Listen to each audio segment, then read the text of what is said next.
Baik, kalau Anda buka terjemahan, zakka itu diterjemahkan dengan menyucikannya. Qad aflaha man zakkaha. Ini kuncinya. Jadi kalau kita ingin menata kalbu, menata nafas, maka caranya dengan zakka. Zakka menyuci. Saya tanya ke akhwat ya, teman-teman. Kalau menyuci itu, membuang bajunya atau kotorannya? Oke. Saya tanya ke teman-temannya ikhwan yang pria. Sekali lagi saya pastikan. Menyuci itu membuang bendanya atau menghilangkan kotorannya? Kotorannya. Baik. Sekarang saya tanya pada semuanya. Kalau tidak kotor, mungkin nggak dicuci? Huh? Halo? Kalau tidak kotor, mungkin nggak dicuci? Baik. Baik. Sekali lagi, yang ketiga, yang terakhir. Jadi adanya kotor itu untuk menunjukkan yang bersih atau untuk mengotori pakaiannya? Ayo bingung sekalian nggak apa-apa. Manfaat kotor itu, kotor, untuk menunjukkan yang bersih atau untuk mengotori pakaiannya? Bukan, yang mengotori itu andanya, gitu kan? Kotor itu diciptakan untuk mendapatkan bersihnya. Sebab kalau nggak ada kotor, nggak akan ketahuan bersihnya. Anda nggak mungkin nyuci kalau nggak ada kotoran, nggak ada kerjaan.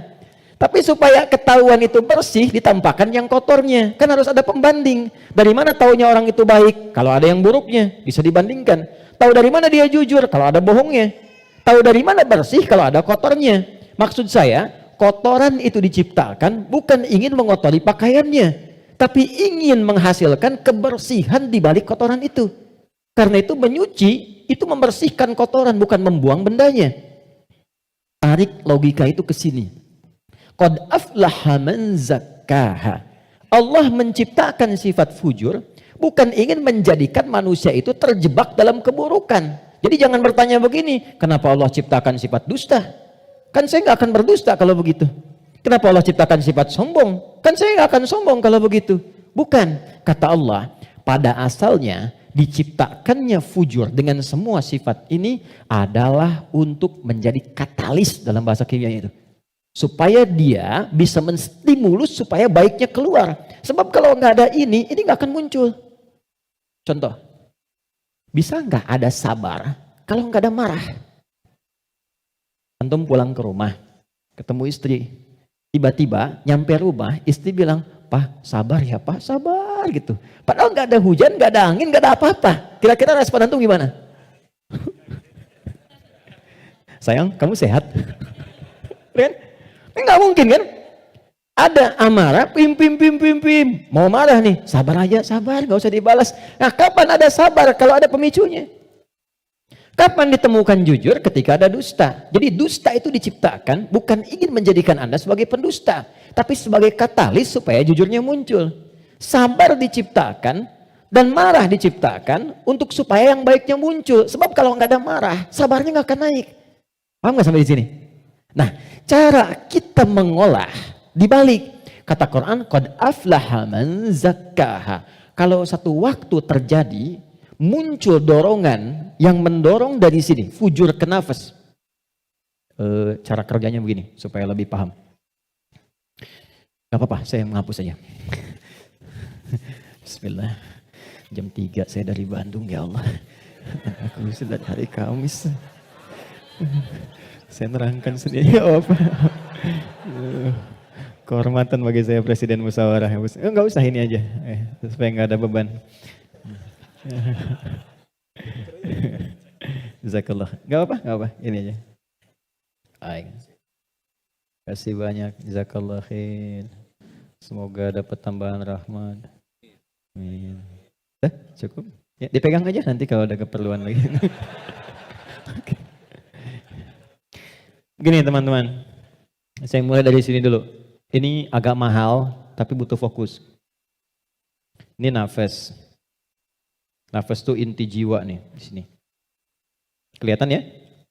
Intinya di sini. Di dalam inti ini ada lagi turunan tadi. Saya kebawahkan dulu. Ini takwa, semua sifat baik. Yang ini fujur. Ini lawannya. Nafas itu adanya di dalam kolbu. Kolbu begini.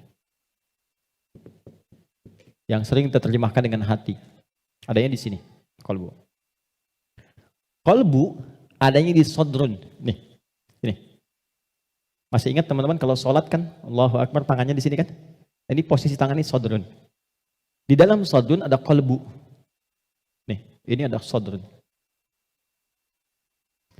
Semua apa yang kita lakukan, sumbernya dari sini.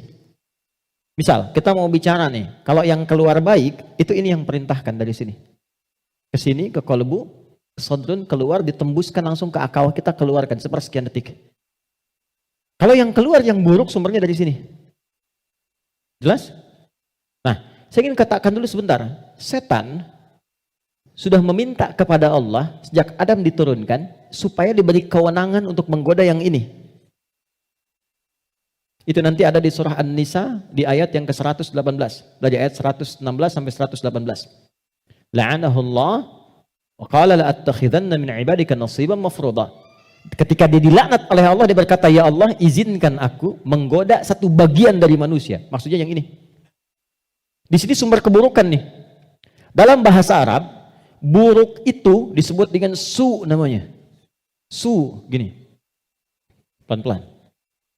Nah, setan menggoda, memprovokasi dengan halus. Memprovokasi dengan halus itu bahasa Arabnya waswas. Waswasa yuwaswisu. Halus sekali. Dia masuk lewat sini, sodrun. Jamaknya sudur. Jamak dari sodrun, sudur. Karena manusianya banyak. Di Quran surah ke-114, alladzi yuwaswisu fi sudurin nas. Dia menggoda ke sini, ke qalbu, ke sini. Alih-alih bicara yang baik, dia katakan keluarkan yang kasar. Tak sadar keluar. Begitu keluar bentuknya dalam bentuk perbuatan, maka keluar namanya su, kata-kata yang kotor. Kata-kata su. Karena ini melewati nafas, nih, kan dari nafas nih. Tidak dilihat fujurnya, yang dilihat nafasnya. Oh, ternyata nafasnya itu memerintahkan kepada su. Nafas ketemu su, disebutlah nafsu. Oh, ya, ini asalnya nafsu. Ini asal kalimat nafsu. Dari mana ini ditemukan? Quran surah ke-12 ayat 53. Paling kiri sebelah atas di mushaf. Quran surah 12 Yusuf ayat 53. Wa ma ubarni'u nafsi innan nafsa nafas la'amaratum bisu. Nafas ketemu su jadilah nafsu. Jelas? Nah, asalnya nafas ini netral. Di dalamnya ada takwa, ada fujur. Yang ini yang kelihatan jelek sebetulnya asalnya katalis untuk yang ini. Bukan ingin menjadikan kita berbuat buruk, tapi lebih menjadikan yang fujur ini mendorong supaya yang sifat baik itu muncul ke permukaan. Pertanyaannya caranya bagaimana? Kata Quran, qad aflaha man zakkaha. Zakka sifatnya disebut tazkiyah. Cara paling gampang memahaminya adalah ketika muncul dorongan yang kurang bagus, cari cepat lawannya yang baik, yang ini. Karena ini diciptakan untuk memunculkan yang takwa. Jadi ketika Anda menemukan ada yang dusta, bukan mengajak Anda berdusta, tapi supaya Anda memunculkan kejujuran dalam diri Anda. Ketika ada seseorang misalnya datang dengan kesombongan, maka itu adalah pelajaran bagi kita supaya jangan ikut sombong. Yang dimunculkan sifat rendah hatinya. Dicari lawan terbaliknya. Itu poinnya. Prakteknya bagaimana? Contoh. Apa lawan cemberut? Lawan cemberut apa? Senyum. Jadi kalau istri cemberut, harusnya antum senyum. Cemberut dititipkan kepada istri bukan membuat antum supaya marah atau mengintegrasi, tapi supaya antum senyum. Antum pulang ke rumah, lihat istri sedang cemberut. Oh, cemberut, lawannya apa? Senyum. Sayang, kok cemberut? Kayaknya kenal. Sling, ada hadiah iPhone 14 Pro Max misalnya kan? Contoh. Dalam hidup itu simpel sebetulnya, cari lawannya. Sedih lawannya apa? Senang. Ketika ada seseorang sedih, cari apa yang bisa membuat dia senang. Ya, ketika seseorang misalnya sedang gelisah, cari ketenangan. Ketika ada seorang berbuat sombong, antum datang dengan kerendahan supaya mengajarkan dia kembali kepada sifat rendah hati ya. Kalau semua orang bisa melakukan semua ini, walaupun tidak mudah mengerjakannya, maka kata Allah hidupnya akan cenderung bahagia. Itu asalnya. Tapi problemnya adalah di sini ada setan. yang memberikan was-was supaya ini muncul dominan. Apa yang bisa mencegah dan menghambat setan supaya tidak menjadikan manusia dominan dengan sifat fujurnya dibanding takwanya? Sebelum sampai ke sana, saya ingin jeda dulu. Saya ingin simpulkan dulu konsep dasarnya. Jika kita ingin menata nafas dengan baik, sehingga tidak didominasi oleh nafsu, sifat-sifat yang kurang bagus, maka setiap mendapati kekurangan-kekurangan atau hal yang kurang positif dari siapapun lawan kehidupan kita, maka cepat munculkan lawan baiknya. Kadang-kadang yang diuji bukan kita, yang diuji orang lain, tapi yang disasar hikmahnya kita. Itu namanya fitnah. Jadi fitnah itu tidak harus selalu tuduhan. Bisa jadi ujian. Misal, inna min azwajikum wa auladikum, bahkan amwalikum fitnah. Kata Allah, anak-anak itu jadi fitnah. Maksudnya apa? Kadang-kadang di anak-anak ada aktivitas-aktivitas yang mungkin tidak ideal, yang orang sebut dengan nakal. Ya? Padahal tidak ada anak yang nakal. Boleh jadi anak itu dibuat aktif supaya kreativitas orang tuanya makin muncul. Jadi ketika Anda melihat anak-anak punya ekspresi tersendiri, lihat dulu dari yang kurang bagus itu apa yang dimunculkan yang baik supaya keluar. Itu caranya. Sama dengan begini, itu ada kejadian di Cianjur. Musibah. Bagi warga Cianjur yang terkena, itu bala namanya. Ibtila, ujian langsung yang dialami. Bagi kita itu fitnah. Ujian yang diberikan ke sana, tapi hikmahnya menyentuh diri kita. Ada nggak yang terpanggil untuk datang? Betul nggak orang beriman saling merasakan? Betul nggak titipan harta itu benar-benar untuk berbagi dan sebagainya? Maka diberikan ujiannya di sana. Mungkin yang wafat di sana masuk kategori syahid akhirat. Karena di antara syahid itu kan tertimpa bebangunan, meninggal dia syahid. Kita wafat bagaimana? Maka disentuh untuk datang. Kami ke sana bangun posko, lihat teman-teman, maaf ya, ini pelajaran besar ya. Mohon kalau kurang berkenan, mohon saya dimaafkan dengan kalimat ini. Demi Allah saya katakan, rumah yang mewah sampai yang biasa hancur. Dan yang paling menarik bukan itu. Yang paling menarik hati kita untuk merenungkan. Bahkan rumah yang masih bertahan pun dan masuk kategori mewah, tidak ada yang berani penghuninya untuk datang ke tempat itu. Dia lebih memilih mengungsi atau tinggal di tenda-tenda yang bahkan jauh dari kata layak. Pertanyaan saya, jadi yang selama ini dikumpulkan kerja keras siang dan malam, jadilah sesuatu yang mewah itu, kendaraan yang hebat itu, lalu untuk apa kalau tidak digunakan dan dinikmati ketika Allah memudah membalik itu dalam sepersekian detik? Maka saya ingin katakan pada teman-teman, jangan sampai terjadi dalam satu masa, dalam satu waktu, sudah kerja, lelah, capek dan sebagainya, tapi karena hubungan yang jauh dari Allah, atau karena sebab tertentu, justru berbalik nikmat itu menjadi sesuatu yang bahkan tidak bisa dinikmati secara langsung. Itu pesan pertama. Tapi jangan disimpulkan bahwa di sana ada maksiat dan sebagainya, tidak ke situ arahnya. Boleh jadi mereka ditetapkan oleh Allah untuk mendapatkan kemuliaan karena datang keluarga-keluarga besar membawa sesuatu yang bahkan belum pernah mereka lihat sebelumnya. Yang gak pernah makan, menemukan makanan-makanan yang mungkin menurut kita enak dan layak. Yang merasakan perhatian, merasakan bantuan-bantuan, kenal saudaranya. Yang gak ada masjid, dibangunkan masjid lagi. Yang wafatnya syahid, kita siapa? Dan bagaimana cara kita kembali kepada Allah Subhanahu wa Ta'ala? Nah, itu fitnah. Ujiannya di sana yang merespon kita di sini. Terkadang adanya pada tetangga kita. Tetangga yang sakit dibuat sakit bukan karena ingin menjadikan dia sakit. Boleh jadi Allah ingin menguji Anda sebagai tetangganya, sikapnya bagaimana. Itu cara melihatnya. Tetangga Anda ada kekurangan, mudah bagi Allah menjadikan dia kaya. Tapi Allah titipkan kepada Anda tetangganya supaya Anda merespon harta yang Allah titipkan untuk berbagi. Contoh lain, Anda sudah ke masjid. Anda punya tetangga, belum mau ke masjid. Dijadikan ia menjadi tetangga Anda, bukan untuk Anda caci, atau Anda katakan, tuh saya punya tetangga gak pernah ke masjid. Bukan. Boleh jadi Anda ditempatkan di situ, sehingga mendapat bagian dari dakwah untuk mendoakan dia supaya ke masjid. Ada orang bertanya, saya tanya begini, satu jamaah, apa hukumnya ada tetangga masjid, tinggal di samping masjid, 5 meter jaraknya dari masjid, bahkan toa masjid menghadap ke rumahnya begini. Tapi dia belum mau ke masjid. Oh, jawabannya beragam. Dosa Ustadz, haram Ustadz. Ada yang bilang bakar rumahnya. Hukumnya ajak dia ke masjid. Hukumnya ajak dia ke masjid. Ini sederhana. Tipis bahasannya, tapi kalau kita praktekkan dalam kehidupan di rumah tangga, suami dengan istri, dengan anak, anak dengan ayah, dengan ibu, ini dibawa, kita datang ke ibu sedang cemberut, buat beliau tersenyum. Lihat pasangan sedang gelisah, buat dia lebih tenang. Lihat anak sedang menangis, buat dia tertawa.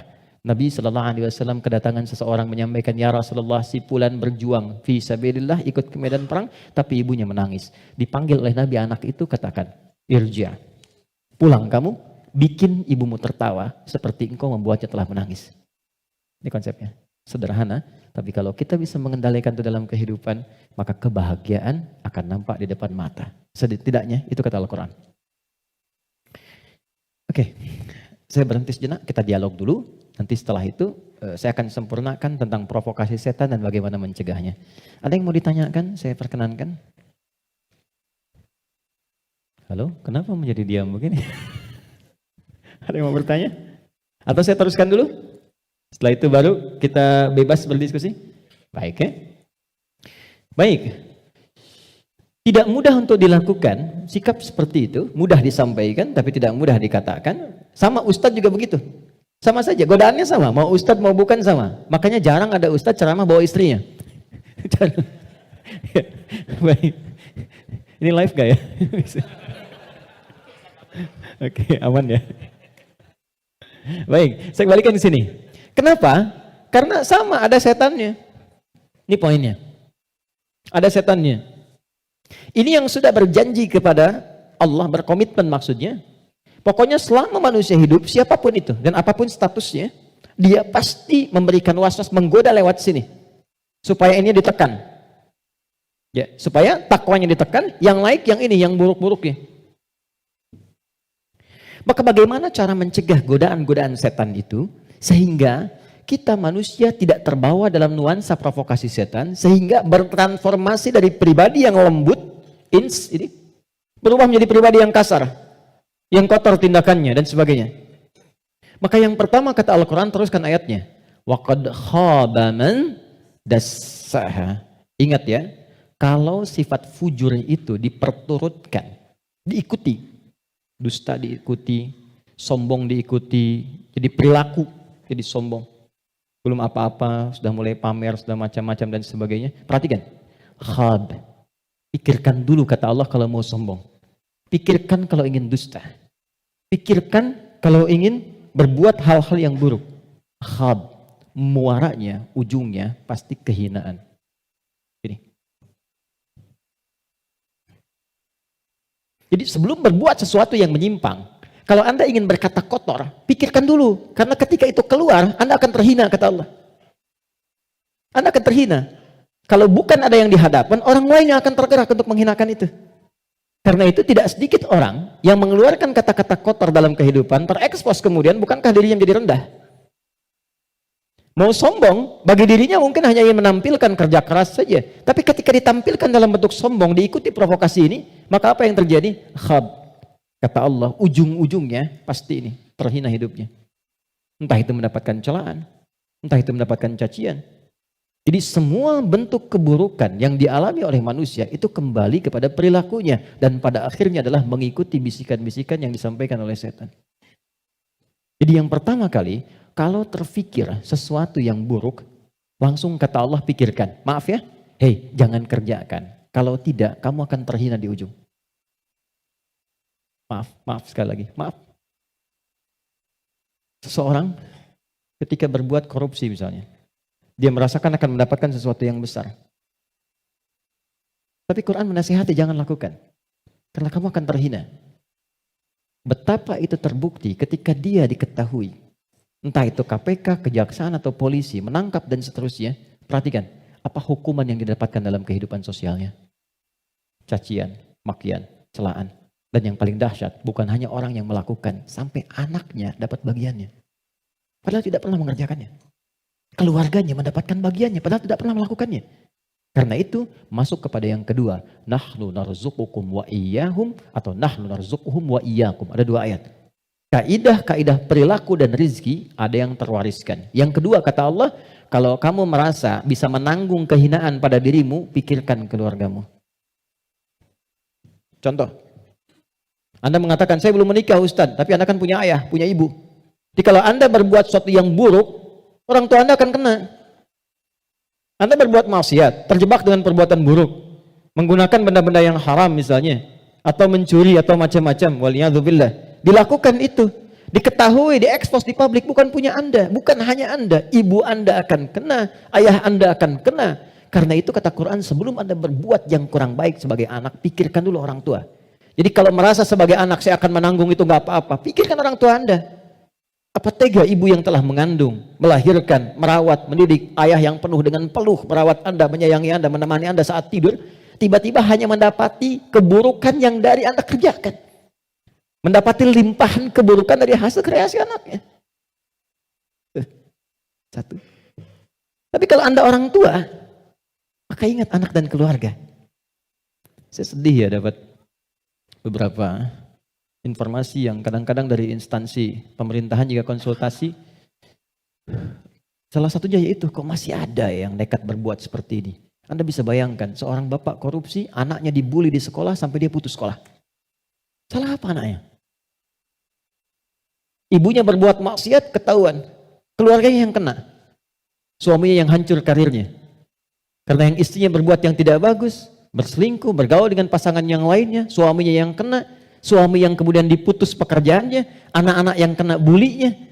Jadi masuk yang kedua, ketika ada seseorang yang berpikir mengikuti provokasi setan, kata Allah, pikirkan keluargamu, pikirkan anakmu. Yang ketiga, yang terakhir, pikirkan kematian, wafat.